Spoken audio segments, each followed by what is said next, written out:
I like him too. One thing I like about him, he keeps it real just like Grandma. I appreciate that because I can trust him because he tells exactly how he feels and what he thinks. Thank God for this president. I am filled, my cup runneth over. Because he allowed his constituents, his people to come to my house to interview me, to talk about the murder of my grandson.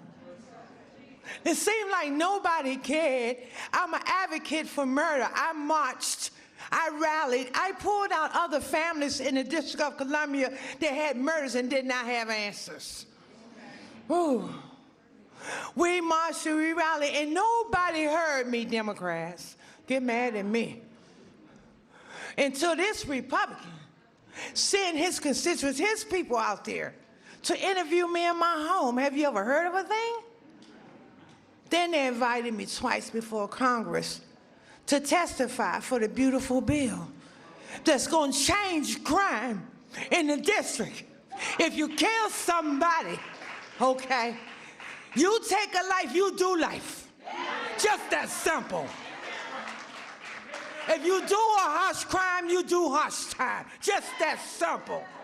And then we need National Guard, and which we did years ago. He brought it on.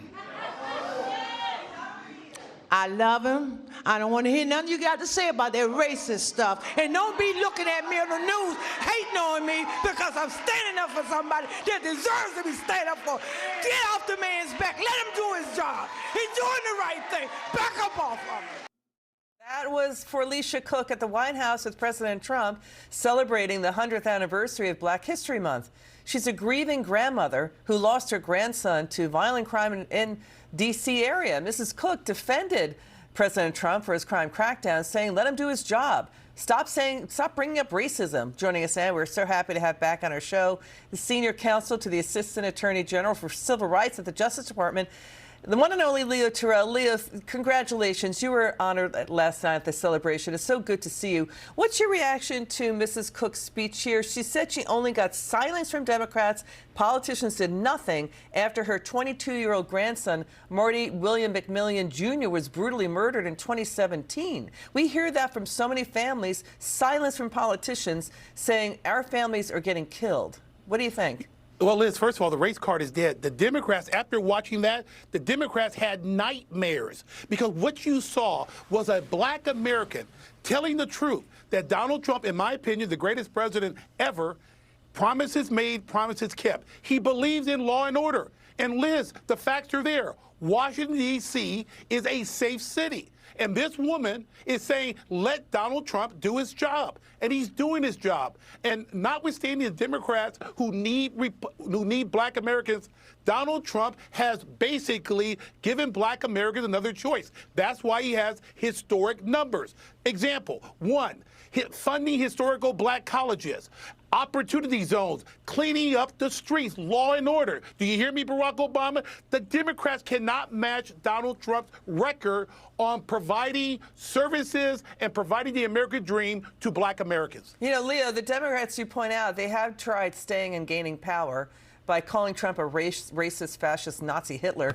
So what do Democrats do now? Are they that cynical to think Americans are going to believe all that when people have seen Trump for 10 years now and he's trying to stop U.S. crime? And black Americans are victimized by violent crime at higher rates than white Americans. The problem is very simple. The Democrats are in a time warp, Liz. They think it's 1955. Black Americans realize that they have economic, political, and social gains under the Trump administration. This is 2026. Where's the white boogeyman? What you have now is you have inflation going down. You have more people employed.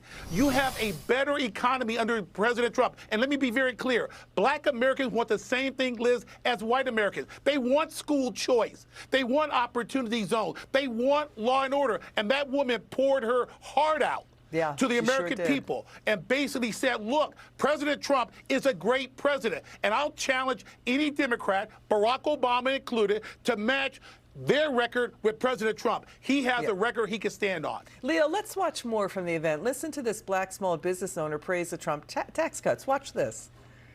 I ran that business with just myself and one employee. Then here comes no tax on tips. I was able to hire 7 more employees just by what she did. She could hire more workers. No taxes on tips. Your reaction? I'm glad you pointed that out. This is a business segment of Fox News. Look, black Americans want economic independence. They want to start their business. No tax on tips helps that black business owner to do a better job in increasing her business. And Liz, black Americans don't want to be dependent on the government. They want to be dependent on themselves. And that's what you saw there with that lady saying, with the help of the big, beautiful bill, her business is able to strive. All right, so what are Democrats saying now after that event at the White House? I mean, we hear crickets, we hear silence. What do you think they can come back with? I mean, the racism card, as you pointed out, it's falling apart rapidly. It already fell apart.